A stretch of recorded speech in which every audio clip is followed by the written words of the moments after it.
This first presenter had so many accolades I could read, but Mr. Alphonse Vinh is a contributor at Choice Magazine. He was elected fellow of Berkeley College at Yale, former coordinator for bibliographic instruction at Yale University Library, contributor at Contemporary Southern Writers, contributor at the New Encyclopedia of Southern Culture. He's going to talk all things Flannery O'Connor.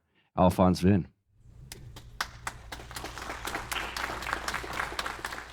Let's start with background about Flannery O'Connor.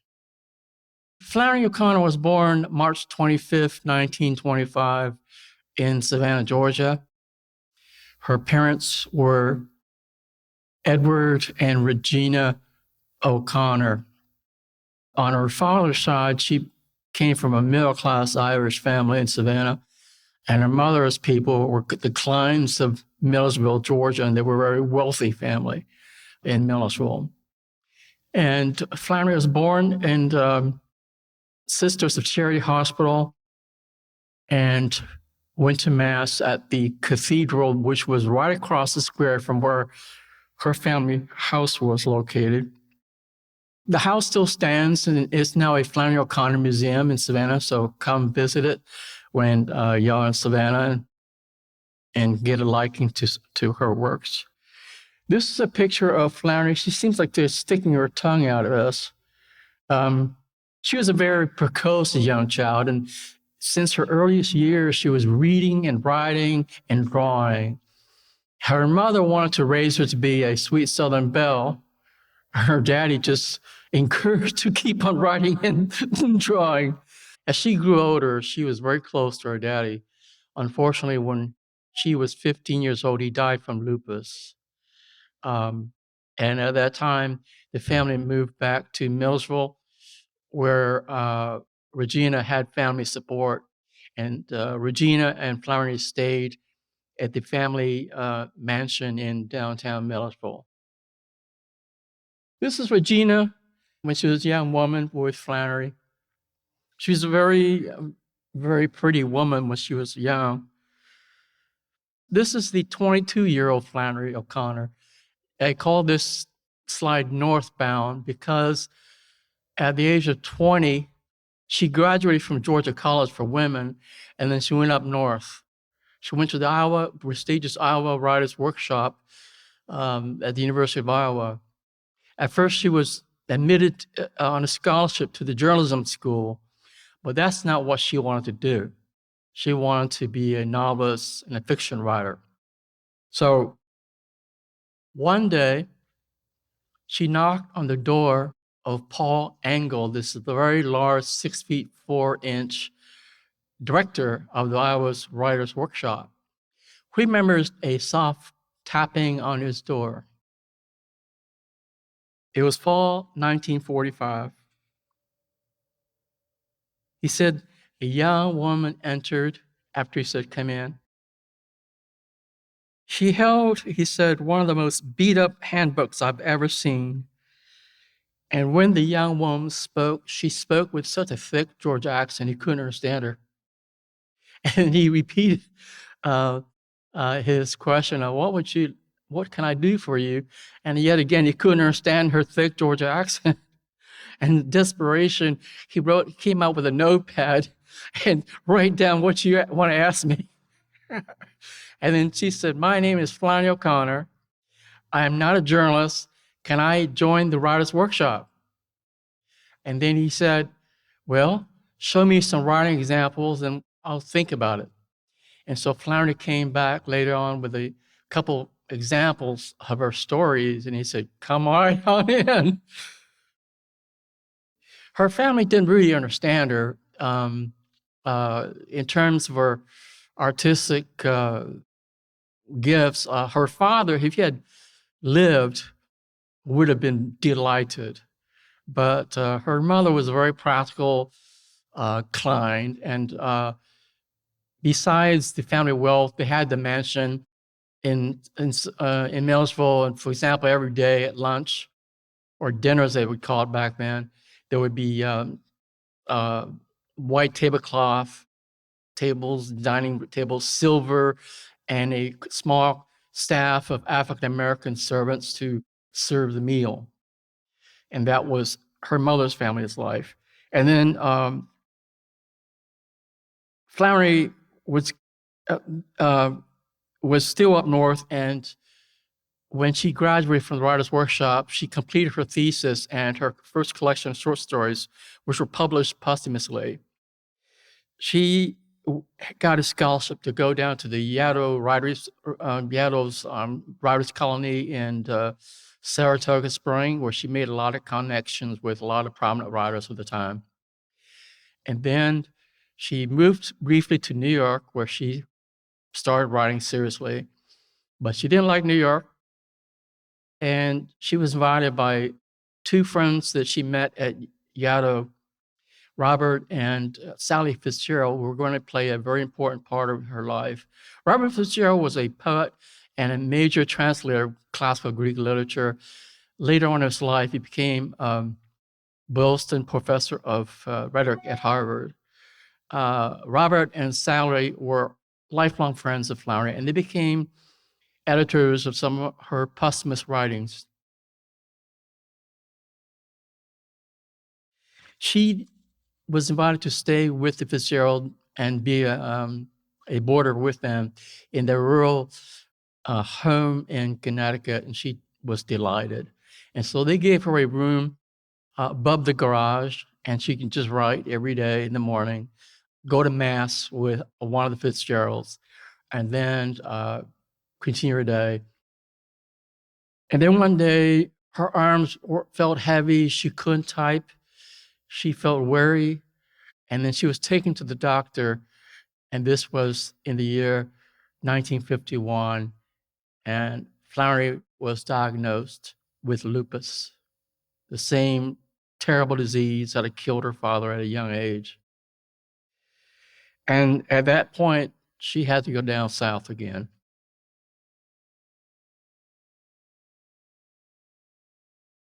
She was going to be a semi-invalid for the rest of her life. And she went home to Georgia, where she had never expected to live full-time there. And she thought that living in Millersville, Georgia would prevent her from following her writing talent and gifts. But in time, she would be mistaken in that, and she was appreciative of that fact. This is her family home on the estate called Andalusia. This was a former antebellum plantation. The house there predates the war between the states. And it was a 550-acre dairy farm that Regina operated. Regina was a very practical, very sharp businesswoman, and she also sewed timber. One time, Flannery wrote this letter saying, "The other day, Regina asked me why I don't try to write something that people liked instead of the kind of thing I do write. Do you think," she said, "that you are really using the talent God gave you when you didn't write something that a lot of people like? This always leaves me shaking and speechless, raises my blood pressure 140 degrees, and I can even say is if you have to ask, you'll never know." A letter to Cecil Dawkins. This was her bedroom study, and you can see the crutches that she had to use every day of her life from 1951 through 1964. The 13 years she spent at Andalusia, because she couldn't maneuver the stairs of the Klein mansion, so her mother, Regina, took her to live for the rest of her 13 years on their Andalusian farm. And she had a room on the ground floor. And this was her room. It was always very simple. She was, I think, in some ways, a secular nun. And you can see over there her Remington typewriter, and notice that she's facing the room and not looking at the window. I would have probably put my table by the window because I need to have light and look outside, but she wanted no interference between herself and her writing. Here's Flannery. You can't see because of the bar there, but there's some peacocks right next to her. Flannery had 40 peacocks on the estate. She loved peacocks. And they show up in her stories, such as the displaced person and Parker's back, which we'll be looking at very carefully. It's an ancient symbol of Christ's transfiguration. So when you see peacocks in Flannery's stories, you know that God is not far behind. As theologically minded as Flannery was, she saw abstract reasoning as a block to engaging good fiction. She contrasted dependence on the abstract with the lived experience for writers. She said that since one of the great things that happens since Vatican II, which in many ways I don't like, is that it's more versed now with biblical themes. Flannery, however, lived her whole life in the Bible Belt, which uses biblical images and themes constantly. Flannery always said that the best universal writers write from their own region. They don't try to write about countries or regions they don't know anything about or just have read about. Or, for example, you write sci-fi, science fiction, you can come up with your own world. But I cannot imagine Dostoevsky writing in France. And if Dostoevsky had been exiled to France, like to self-exile like Turgenev, the theme is always Russia. So Flannery, even if she had stayed up north, I don't think she could have written anything but about the South. In 1962, her contemporary, the other great Catholic novelist of the South, Walker Percy, MD, a doctor, was asked by reporters in 1962 when he won the National Book Award for his first novel, The Moviegoer, which is based in New Orleans where he lived. Journalists asked him, why are there so many good Southern writers? And Walker's response was, because we lost the war. Flannery explained that Walker was saying that we have had our fall. We have gone into the modern world with an inburst knowledge of human limitations and with a sense of mystery which could not have developed in our first state of innocence, as it has not sufficiently developed in the rest of the country. For 100 years after the war between the states, the South was the most impoverished region in America, and yet it retained a strong sense of itself as a separate culture, rich in tradition. Now, I've contributed to the new Encyclopedia of Southern Culture. What region in the United States has an encyclopedia devoted entirely to that region, which is in 22 volumes? That's as large as the Encyclopedia Britannica. It's just on the South. And every volume deals with a certain aspect of the South. Its nature, its environment, its folklore, its literature, its religion. Of course, you have to have a volume on Southern religion. And there's even a volume on Southern violence. But one of the things I want to post about, since I'm going to be talking about Flannery O'Connor as a consciously Catholic Southern writer, I wanted to say that when I was going through the Encyclopedia of Southern Culture and looking for an article on Orthodoxy, I was shocked to find there was none. And this is a very serious scholarly work, and all the contributors are scholars. Why isn't there an entry for Orthodoxy in Southern religion? It's because Orthodoxy is so new, especially in the South.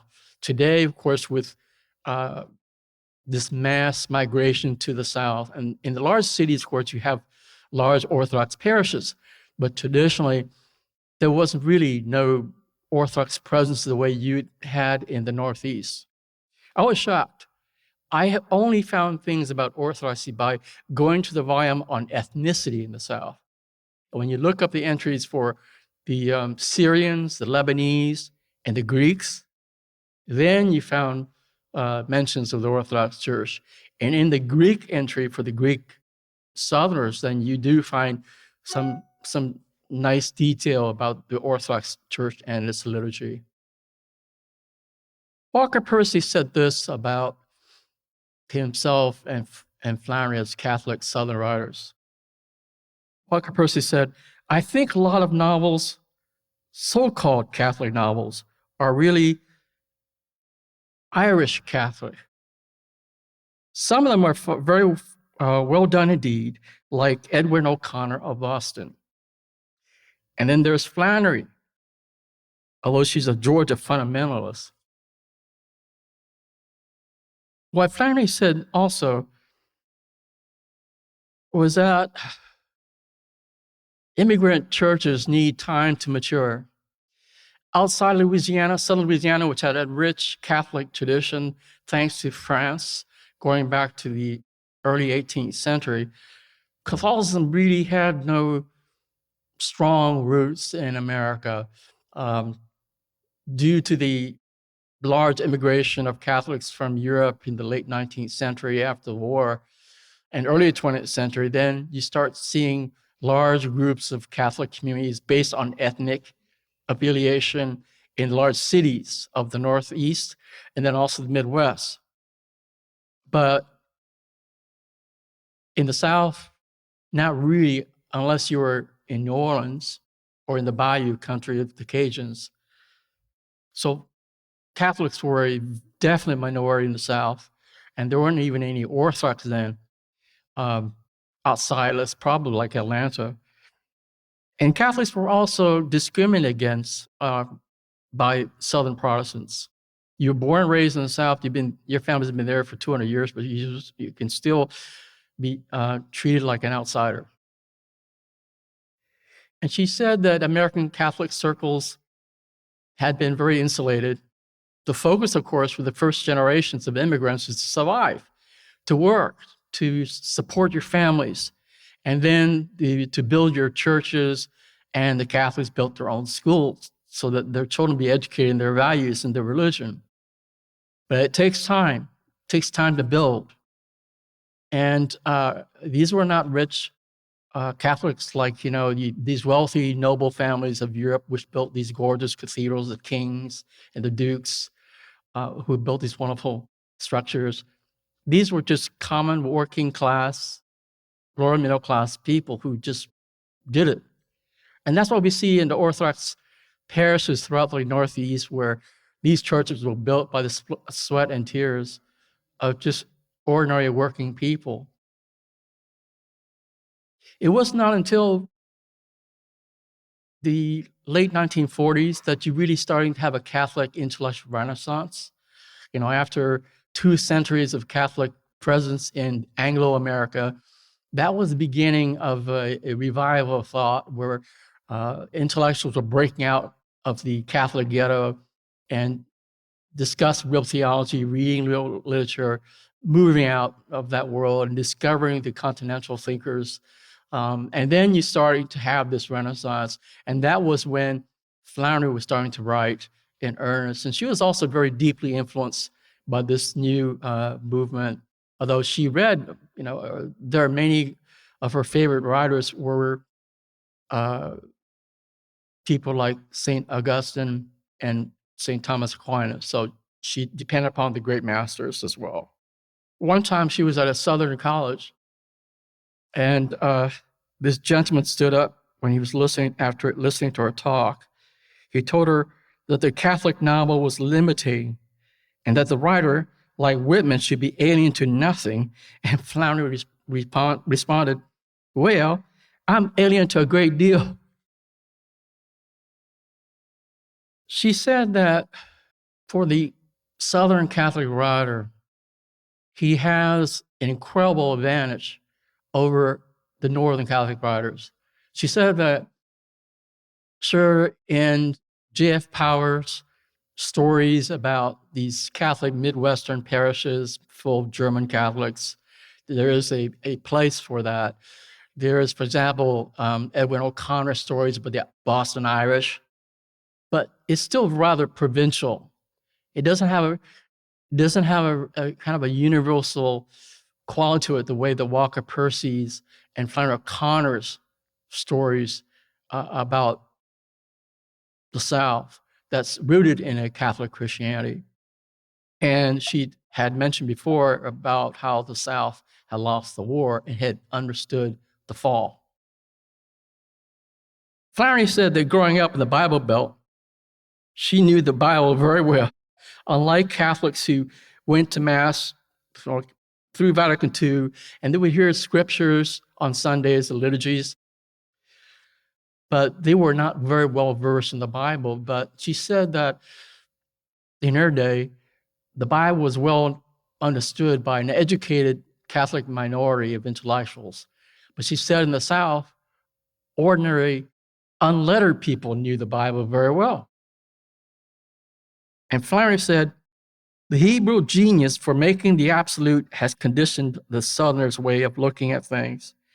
That is one of the reasons why the South is a storytelling section. In fact, Flannery, who was a very devout Catholic, grew up in the world of the Latin Mass, pre-Vatican II Catholicism. She said she can feel a good deal more kinship with backwoods prophets and shouting fundamentalists than with those politer elements for whom religion has become a department of sociology or culture or personality development. And then Flannery also said, whenever I'm asked why Southern writers particularly have a penchant for writing about freaks, I say it's because we are still able to recognize one.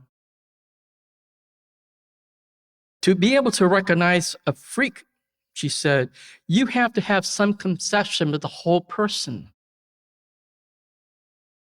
of the whole man. And in the South, the general conception of man is still, in the main, theological.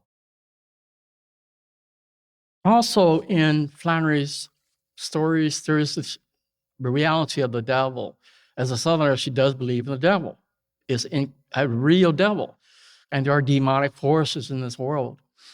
And, that's not a popular, other than horror stories, but she's writing from the point of view of a Christian.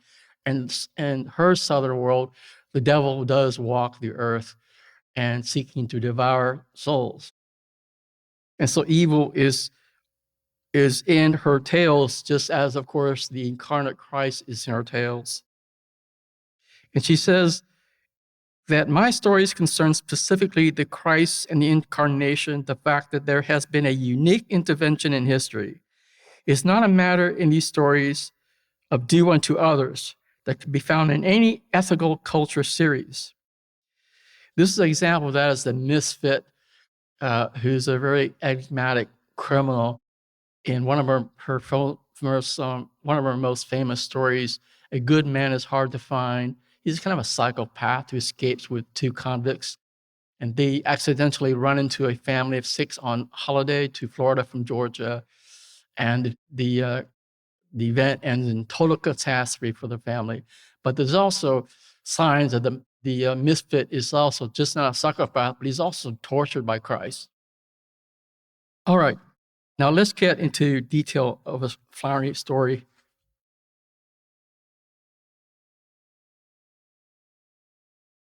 The story is called Parker's Back. It's one of her classics.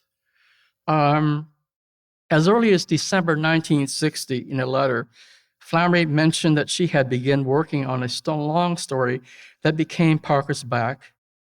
The writing wasn't going well, so she shelved the story. It was not until several months before her death in 1964 that she went back to Parker's Back. And at that time, she had been removed from Millersville to Piedmont Hotel. I'm sorry, not Piedmont Hotel, Piedmont Hospital in the Buckhead neighborhood of Atlanta. At that time, the Piedmont Hospital was a state-of-the-art hospital with the best modern equipment, and wonderful medical care. It still remains one of the best hospitals in Atlanta to run till this day. Flannery was placed there for a month. That's how sick she was towards the end of her life. And when she was there, of course, she did not have a Remington typewriter with her, and she was in her bed most of the time. And she had a manuscript of Parker's Back that she kept behind her pillow. Her doctor allowed her to write the story because he didn't think the fiction was hard work. So the character, O.E. Parker, of Parker's Back, he is a frustrated, tattoo-covered young man of 28. He doesn't understand his frustration. He's a lot like these Flannery O'Connor characters who are not intellectuals. They're inarticulate. They don't understand what's making them tick or not tick. The intellectuals, the few intellectuals in her stories don't fare well either for other reasons like pride. So then we have a flashback to when O.E., that's his known as initials. How many of y'all have had classmates or friends you grew up with named with it only called by their initials? Yeah. I had a high school classmate who was named M.D. Schultz. His initials were M.D. And we found out that he actually was born with that name, M.D., because his parents had hoped he would grow up to be a doctor. Now, I never knew whether M.D. ever became a doctor, but he certainly was a good baseball pitcher. So at age 14, O.E. goes to a fair and sees his first tattooed man who's, showing off his tattoos and flexing his muscles so that you could see the tattoos in motion. So he was just awed because he always felt that he was as ordinary as plain bread. And for this moment, he said, maybe I can be something else. And from that time on, getting tattoos was his life passion because he was seeking something in those tattoos that would give him that sense of light and color that he saw in the tattoo man. He wanted what is described as a single intricate design of brilliant colors. O.E.'s tattoos through the years moved from the inanimate to the animal kingdom, to humans, to religious symbols, deities, a cobra coiled around an anchor, anchors and cross rifles, hawks, obscenities, Queen Elizabeth II and Prince Philip, Buddha, peacocks. Every time you see the peacocks, Flannery is keeping an eye on. Alas, the arabesque of colors don't appear no matter how many tattoos O.E. gets. And every time he gets on a tattoo, he feels better for a while. Then it's like a drug. He gets down again. So he needs to have another tattoo at some point. Eventually, O.E. meets a young woman named Sarah Ruth.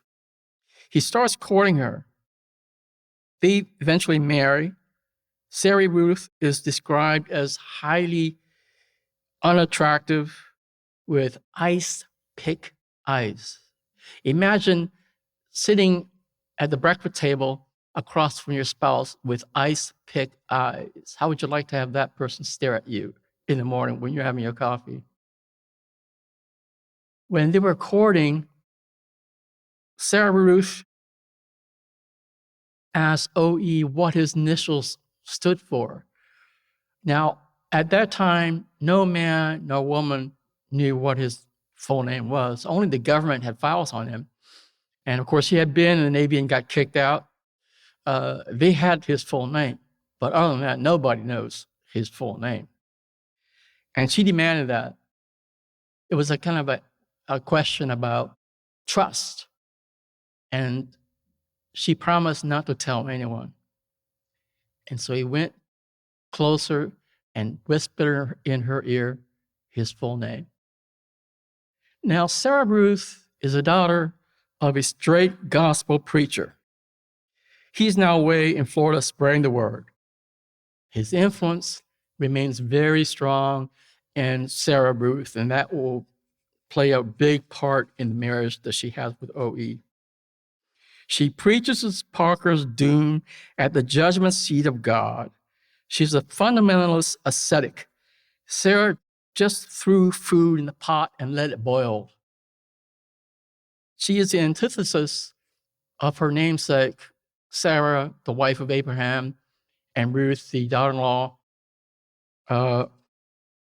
who tells her Jewish mother-in-law, "Thy people shall be my people, and thy God my God." But Sarah Ruth has no plans to unite with O.E. on a larger scale.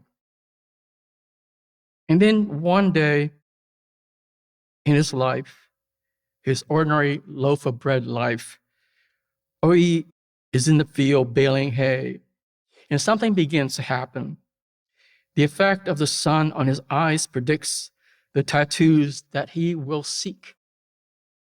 Flannery says the sun, the size of a golf ball, began to switch regularly from in front to behind him, but he appeared to see it both places, as he had eyes in the back of his head. The tractor Parker drives slams with the only tree in the field. It bursts into flames. Parker's shoes also catches fire, and he ends up barefoot. O.E. screams, "God above!" both a curse and a direct plea. In early days, O.E. would curse and say, "God and below," and much, much worse. Remember the story of Moses speaking to God in the burning bush? "Come not nigh hither, put off the shoes from thy feet, for the place whereon thou standest is holy ground." As he sees the burning tree and stands barefoot before it, the regular unease that O.E. feels intermittently dissipates and finally disappears. He knows, quote, there has been a great change in his life, a leap forward into a worse unknown, and that there is nothing he could do about it. And guess what O.E. does next? He goes into town to the tattoo shop. Parker must get God literally on his back, that one part of his torso that has never experienced the tattooist's needles. "Who are you interested in?" asked the tattoo artist. "Saints, angels, Christ, or what?" "God," said Parker. "Father, Son, or Spirit?" "Just God," O.E. said impatiently. "Christ, I don't care, just so it's God." Parker then flips through a tattoo book, starting from the back where the most up-to-date pictures were, and then flips towards the front of the book. He sees there are different kinds of Jesuses: the Good Shepherd, forbid them not, the smiling Jesus, the Jesus, the physician's friend. He's not interested in any of them. He quickly goes on till he's almost at the beginning of the book, and he hasn't found the Jesus he's looking for. Then on one of the pages, a pair of eyes glanced at him quickly. Parker sped on, then stopped. His heart stopped. Silence. "Go back," the silence was saying to him. That's the Christ Parker is seeking through some mysterious way. O.E. is drawn to the Byzantine Christ. He sees the all-demanding eye of this Byzantine Christ. It takes in 2 days and a lot of money for the Byzantine Christ to be tattooed on Parker's back. O.E. pays a tattooist fee. He sleeps restlessly in the haven of light mission with his phosphorus cross glowing at the end of the room. He goes to the pool hall where he used to go, where he has buddies, he used to play pool with and drink beer. And he shows them his new Christ on his back. And they started to tease him about going religious. They get into a fight, and his former friends, toss him out into the alley where he has time to reflect on his life and look at his soul. O.E. then decides it's time to go back to see Sarah, go back home. And when he does, the door is locked. And he says, "Sarah Ruth, let me in." Several times, O.E. shouts, "Sarah Ruth, let me in." A voice asks O.E. from behind the door, "Who's there?" He repeatedly says, "O.E., O.E. Parker, old O.E." O.E. almost turned around as if he expected someone to tell him the answer. And Flannery describes this scene. The sky had lighted silently, and there were 2 or 3 streaks of yellow floating above the horizon. Then, as it stood there, a tree of light burst over the skyline. O.E. falls back against the door, as if he had been pinned there by a lance. "Who's there?" the voice asked behind the door in a defining moment. And then he blurts out, "Obadiah Elihu." All at once, O.E. feels the light pouring through him, turning his spider-web soul into a perfect arabesque of colors, a golden garden of trees and birds and beasts. Finally, Sarah Ruth opens the door. O.E. comes in. He takes off his shirt and proudly shows his back, the Byzantine Christ. He thought that also, not only was he drawn to the Byzantine Christ, he's drawn to God, but he thought that Sarah Ruth, who's the Christian, the family, would be proud of him. He's moving towards God. She is enraged. She says, "Inflaming yourself with idols under every green tree." This goes back to Jeremiah chapter 2, verse 20. God said, "For one, every high hill and under every green tree, thou didst prostitute thyself." Sarah is a full gospel fundamentalist. And she says to him, "No man has seen God. So this is blasphemy." And then she takes up her favorite weapon, her broom, and she goes towards O.E. and starts whacking his back until the welts show up from the Christ image. He is driven into the front yard, and he leans against the pecan tree and he starts to weep. But he's now in a union to Christ at Calvary. And Sarah Ruth remains amongst those who are farther back and not understanding that in the sacramental life, there has to be the union of matter and spirit and grace. This is the Douay-Rheims Bible. This is the Bible that Flannery uses in all her books and stories. This is the Bible she read every day. In fact, this English language Bible is the first English language Bible published in the English language before the King James by several years. It was translated from the Latin Vulgate, and it was made by exiled English Catholics refused to accept the Protestant Reformation in England. And a third of those who went back to England were later executed. So there are a lot of martyrs there.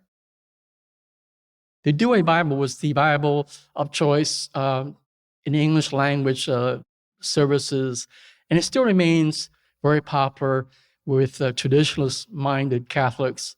And it's a very beautiful Bible. If you like the King James, you're going to like this, but it's, I think I trust it more. Okay, this is Flannery's country. At home, she's got St. Thomas Aquinas and Jacques Maritain and, Augustine of Hippo. But outside, she goes outside her, in Millersville and around that area. This is what she sees. I like this one. Okay. When we read the story of Parker's back, we know that O.E. chooses the Byzantine Christ to have tattooed on his back. There's no explanation of who this Byzantine Christ is. But we know that it is Christ Pantocrator, the most famous icon of the Lord there is, and very important in the church's history and the spiritual life of the church. Flannery was interested in the Christ Pantocrator that was in the Hagia Sophia Cathedral. And so she used the Christ Pantocrator instead of one of these Italian Renaissance Christs in her her story. So there's a very unique choice, because unless you're an Eastern Catholic Christian, you probably would not be familiar with Christ Pantocrator unless you're Eastern Catholic or Orthodox. This is probably the Christ Pantocrator that was tattooed on O.E.'s back, except that the version of the tattoo is made is a lot more primitive. But this is what is tattooed on his back. We don't have the full icon in which Christ carries the Bible, holds the Bible on his left hand, and then he has a sign, blessing, and also his right hand in signal. But the most famous icon of Christ Pantocrator is the one that is still in existence at St. Catherine's Monastery in the Sinai. How many people have ever been lucky enough to go to St. Catherine's in Sinai? Good for you. It's a 6th century icon, and one of the few icons survives from that time, because we had the horrible iconoclasm crisis of the 9th century, when there was a large movement of ecclesiastics who joined up with the emperor to destroy icons, because they decided that this was blasphemy. And so many of the early icons of the church were destroyed in that. But because St. Catherine's in Sinai was so far away from the imperial forces, they're able to preserve it for future generations. That icon has inspired so many iconographers.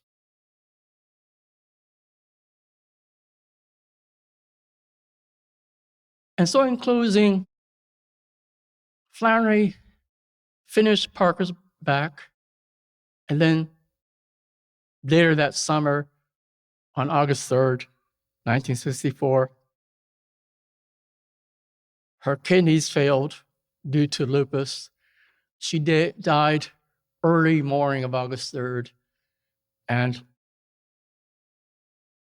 she was buried the following day. Her friends from afar had no time to come down for her funeral, but in addition to, basically it was just family, friends, neighbors, and the local folks, as her relatives, as well as some nuns who were around, and then the abbot of the Trappist monastery and another Trappist monk who were friends of Flannery and Regina's, came up for her funeral as well. Regina survived her daughter by 31 years. So she had a short life for Flannery, but she made such a great contribution to literature, a great contribution to how people can experience the understanding of God, how God works in human nature, human. She did not shirk from describing evil. There are a lot of tragic stories about children dying horribly in her stories, novels, but she always focuses on the fact, the sacramental fact, that Christ is incarnate and there is grace for all of us if we only seek it out. Thank you.